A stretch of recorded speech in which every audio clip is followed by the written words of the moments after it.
to American families. It's about showing the American and the American people that democracy still works in America, notwithstanding all the talk of its demise. Not just for the privileged few, but for all of us. You know, I swore an oath of office to you and to God to faithfully execute the duties of this sacred office. To me, the critical duty of the president is to defend what is best about America. And that's not hyperbole. Defend what's best about America, to pursue justice, to ensure fairness, deliver results. Unfortunately for the millions of people who are benefiting from this program, it expired in December. Now, Senators Sherrod Brown and Michael Bennet, two of the strongest advocates for the child tax credit, rose in oppositions to Bernie Sanders' amendment, not because they didn't like it, but because its adoption would have jeopardized the cheaper prescription and billions of dollars more for green energy promised by the Inflation Reduction Act. The expanded child tax credit the Democrats created in 2021 paid parents as much as $300 per child. For 6 months, the credit dramatically reduced child poverty, a taste of the kind of child allowance that for decades has been a standard part of the welfare state in other rich countries.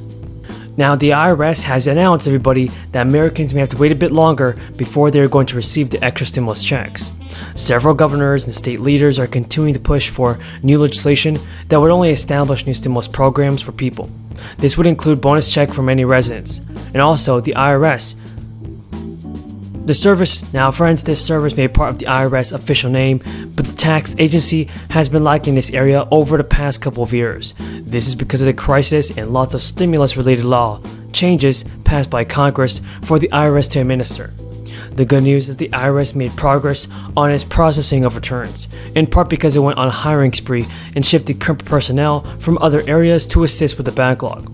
As of this summer, the IRS finished processing all individual returns that it received in 2021 and had no errors, including 2020 e-filed and paper forms. Now, the bad news is the IRS still has a backlog of millions of unprocessed 2021 returns that are filed this year, the vast majority of which are paper file returns. As of July 29th, it had 10.2 million unprocessed individual returns for 2021. Of these, 1.8 million returns require special handling, such as error connection. Many of the qualified applicants who began their EIDL application process prior to the May 6th deadline. So I think that we have to restore trust. So you aim to serve small business, this is your mission, you come from a small town, you know all of the business owners there, like you said, which one, your ice cream, your favorite, I think it's a favorite for everyone in the heat of the summer for sure.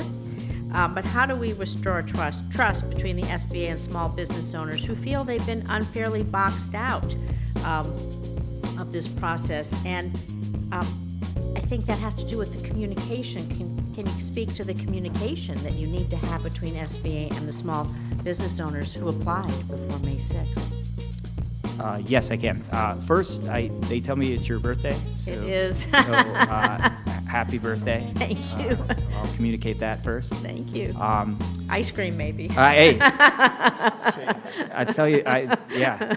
I mean, the cherry dip at Dairy Queen, pretty good. Pretty good. So, what I'll say about communication, there is no question that for 24 months there were peaks and valleys in terms of our pluses and minuses with the way that the programs were communicated. We've talked about structural expectation setting earlier in the hearing, and you referenced this, which is to say, you tell someone in 2020 you can show up for something, you don't need documentation to validate that you filed taxes, we give you $150,000.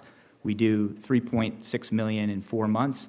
And so the expectation set, okay, that this must be something that I'm able to access because I went to the federal government and they gave it to me. And then in 2021, when I come back and I'm asked to proffer evidence now of tax verification that goes to the economic injury, by definition, we've now changed the expectations, right? So at the basis of communication, in anything, right, is what expectations. Now, we can expect some big changes from Congress over the next few weeks. Manchin is urging the Biden administration to change the Build Back Better plan immediately. And some Americans have just 2 weeks left to claim an $800 relief check. So make sure to watch to the end of the video to find out if you're eligible for the fourth stimulus payment, folks. You definitely don't want to miss out on this. Taxpayers in the US have less than 2 weeks to claim summer stimulus checks, worth up to $800. The payments will go out to families who filed their state tax return by May 31st. The cashback, which comes through a tax rebate, will help around 3.1 million Colorado residents, and the Colorado Governor Jared Polis announced that payments will be worth around $400 for individuals and $800 for joint filers. The Consumer Price Index came in at around 8.3% in April, a few points higher than what experts had predicted. Governor Polis said in a statement that to qualify for the payments, you must be a full-time Colorado resident. Information from 2021 tax returns will also be used to process the rebates, but according to the state, eligible taxpayers can expect to receive the check in August or September. Various other states will send out direct payments to eligible residents. In Maine, about 850,000 residents are eligible and set to receive $850 rebate checks. Now, various other states will send out direct payments to eligible residents. In Maine, about 850,000 residents are set to get $850 rebate checks, which could arrive in June. Millions of taxpayers in Illinois are also set to get payments worth up to $400 this year. Now, leave a comment below if your state or city is sending out their own stimulus checks or relief payments. Now, here's some breaking news. The Interior Secretary squared off with lawmakers at a Senate hearing that addressed high gas prices and gas drilling. The Deb Haaland told the Senate Committee on Energy and Natural Resources that her agency plans to release a proposal for its next 5-year plan for offshore oil and gas leasing by the end of June. This is a timeline that will likely lead to a gap between the current plan and the new one. Joe Manchin and Republicans on the committee expressed concern the Department of Interior appeared to be delaying holding more oil and gas lease sales just as gas prices are surging in the United States. Senate Republican John Barrasso stated, "The president says he wants his administration to encourage more energy. Instead, Deb Haaland's department stalls, postpones, and kills oil and natural gas lease sales. Your department is undermining domestic energy production, not expediting it." Energy experts have told CNN that high gas prices cannot be solved by drilling more oil in the United States. Haaland told the committee that the department has no deadline to start leasing under a new program, which will likely lead to a gap between the current program and the new one, during which the federal government cannot hold offshore oil and gas lease sales. Both Interior Secretary Deb Haaland and Deputy Interior Secretary Thomas told lawmakers that the process of drafting a 5-year plan is taking longer as the department tries to be deliberate, but that answer did not appear to satisfy Joe Manchin, the senator whose Democrats swing vote on energy and climate legislation.